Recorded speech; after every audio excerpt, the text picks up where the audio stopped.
आदम पहला मनुष्य था, लेकिन क्या वह पहली सृष्टि था?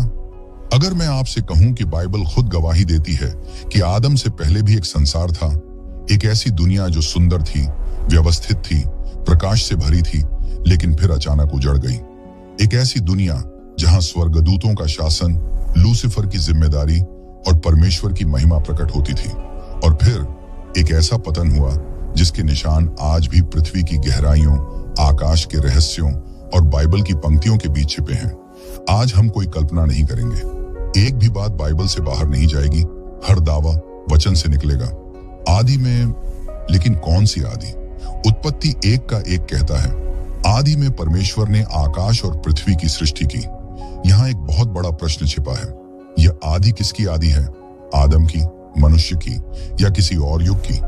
मूल इब्रानी भाषा का संकेत यहाँ प्रयुक्त शब्द बेरेशीत, ब्रियाशीट्यू है, जिसका अर्थ है एक आरंभ में, न कि पहली बार कभी भी। इसका अर्थ है यह किसी श्रृंखला का आरंभ हो सकता है, न कि संपूर्ण अस्तित्व का पहला क्षण। पृथ्वी बिना रूप और सूनी क्यों थी? अब आता है सबसे विस्फोटक वचन, उत्पत्ति 1 का 2। पृथ्वी बेडौल और सुनसान पड़ी थी और गहरे जल के ऊपर अंधकार छाया हुआ था। यहाँ 3 शब्द ध्यान दीजिए, बेडौल, टोहू, अर्थ नष्ट, उजाड़, न्याय के बाद की स्थिति सुनसान, बोहू, अर्थ रिक्त, जीवन से खाली अंधकार।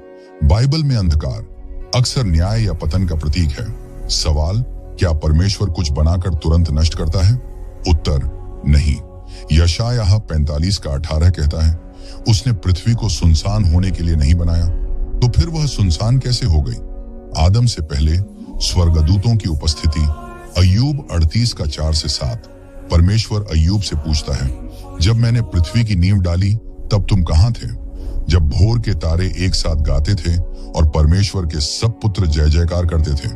भोर के तारे, स्वर्गदूत। इसका सीधा अर्थ, जब पृथ्वी की नींव रखी गई तब स्वर्गदूत पहले से मौजूद थे और आदम अभी बना ही नहीं था। लूसीफर, आदम से पहले का पात्र। अब हम उस पात्र पर आते हैं जिसके बिना यह कहानी अधूरी है। यहेजकेल 28 का 12 से 15। यह केवल किसी राजा पर लागू नहीं हो सकता। तू पूर्णता की मुहर था, तू अदन की वाटिका में था, तू अभिषिक्त ओढ़ने वाला करूब था। सवाल, कौन था जो अदन में था लेकिन आदम नहीं? लूसीफर। महत्वपूर्ण बात, यह आदम की अदन नहीं थी, क्योंकि यहाँ करूब का वर्णन है, यहाँ पत्थरों और अग्नि की भाषा है, यहाँ स्वर्गीय जिम्मेदारी का वर्णन है। यह एक पूर्व आदम युग की ओर इशारा करता है।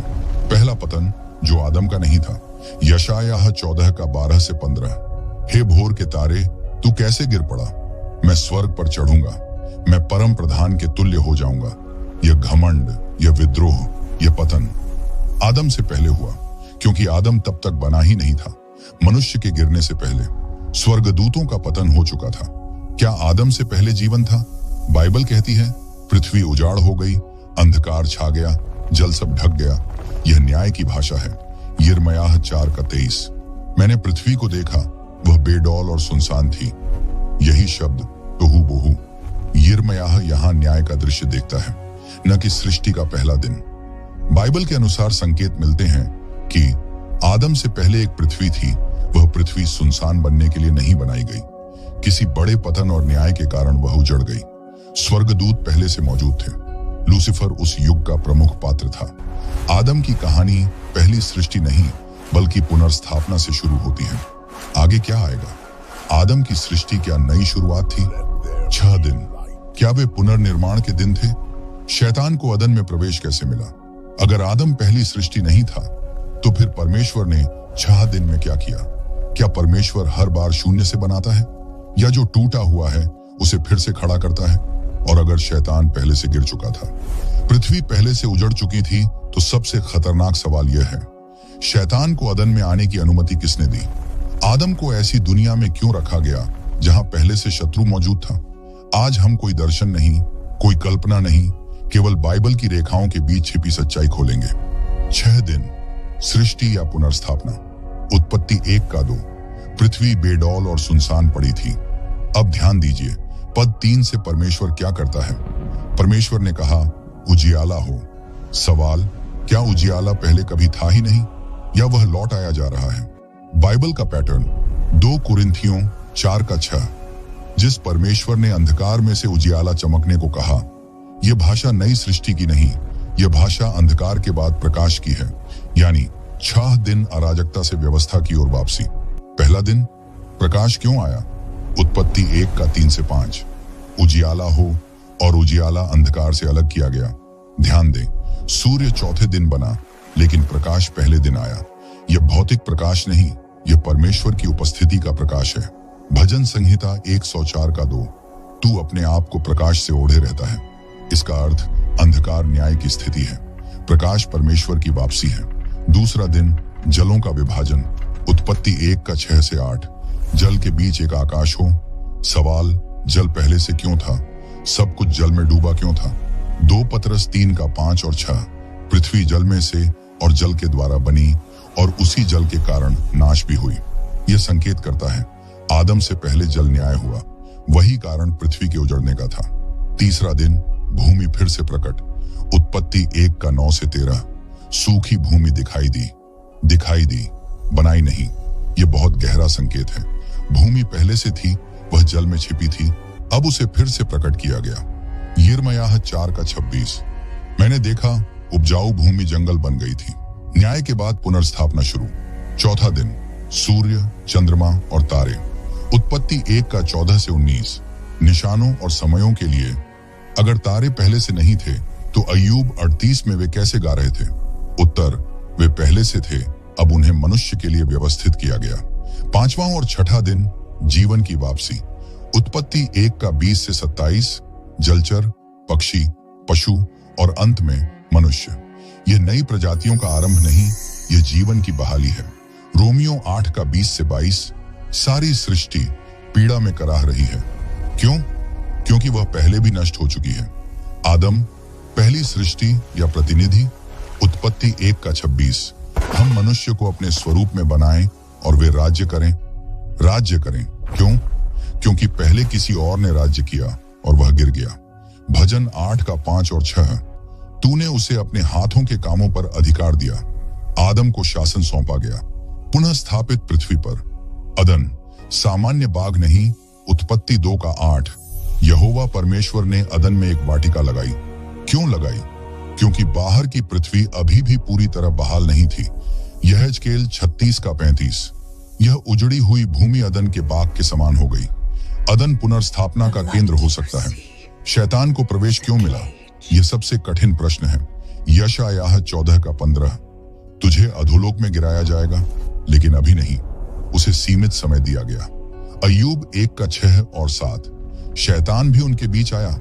इसका अर्थ उसे पूरी तरह कैद नहीं किया गया था, उसे परीक्षा की अनुमति थी। आदम की परीक्षा, युद्ध का मैदान। अदन केवल बाग नहीं, युद्ध का मैदान था। आदम बच्चा नहीं, प्रतिनिधि राजा था। शैतान जानता था अगर आदम गिरा तो पृथ्वी फिर से उसके हाथ में जाएगी। बाइबल के अनुसार 6 दिन पुनर्स्थापना के लिए, आदम प्रतिनिधि शासक के लिए, अदन नियंत्रण केंद्र, शैतान सीमित अनुमति में। युद्ध आत्मिक था, भौतिक नहीं। आदम की असफलता केवल पाप नहीं थी, वह शासन की हार थी। अब आगे क्या आएगा? सांप वास्तव में कौन था? आदम का गिरना इतना विनाशकारी क्यों था? मृत्यु उसी दिन कैसे आई? यीशु मसीह इस सब का उत्तर कैसे है? अगर आदम से पहले भी एक दुनिया थी, अगर शैतान पहले से गिर चुका था, अगर पृथ्वी पहले से न्याय देख चुकी थी, तो फिर सवाल यह नहीं है कि आदम क्यों गिरा। सवाल यह है, आदम के गिरने से इतना बड़ा विनाश क्यों हुआ? एक फल खाने से पूरी पृथ्वी कैसे बदल गई? उसी दिन मर जाएगा, लेकिन आदम तो जिया।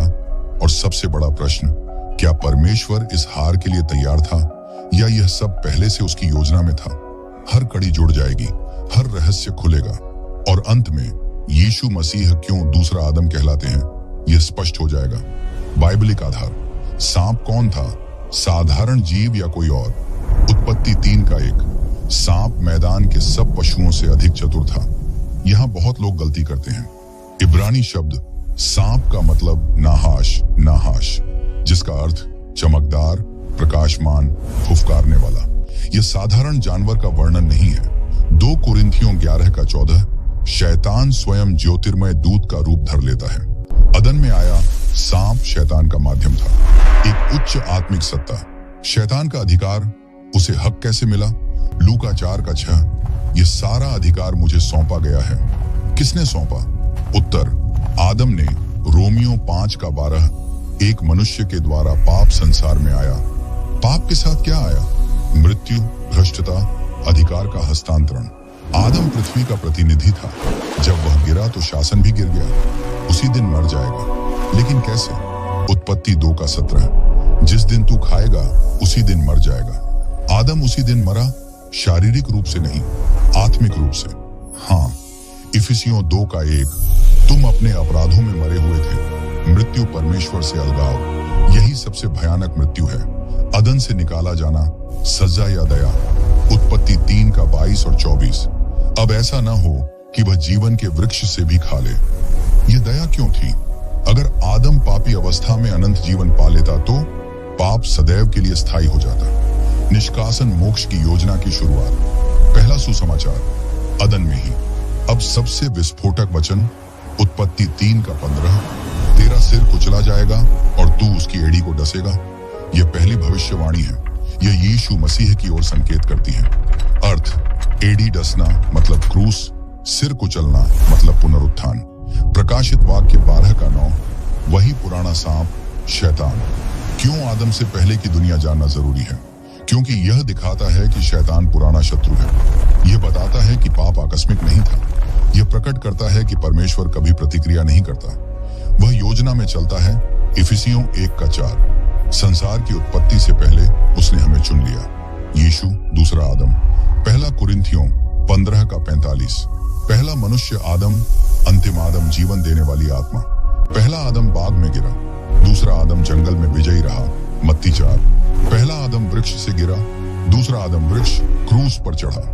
क्रूस आदम से पहले की कहानी का उत्तर। क्रूस केवल पाप का समाधान नहीं, शासन की पुनर्स्थापना है। कुलुस्सियों 2:15, उसने प्रधानताओं और अधिकारियों को सार्वजनिक रूप से पराजित किया। जो अधिकार आदम ने खोया वह मसीह ने लौटा दिया। बाइबल के अनुसार आदम से पहले एक व्यवस्था थी। शैतान का पतन पहले हुआ, पृथ्वी ने न्याय देखा, आदम को पुनर्स्थापना का अवसर मिला। आदम असफल हुआ, यीशु मसीह ने अंतिम विजय पाई। आदम से पहले की दुनिया हमें डराने के लिए नहीं, बल्कि यह दिखाने के लिए है कि परमेश्वर की योजना कभी विफल नहीं होती। एक मसीही के लिए अंतिम सीख, आप किसी दुर्घटना का परिणाम नहीं हैं। आप एक युद्ध में जन्मे हैं, लेकिन आप विजय की ओर बुलाए गए हैं। रोमियो 8:37, हम उसके द्वारा जयवंत से भी बढ़कर हैं।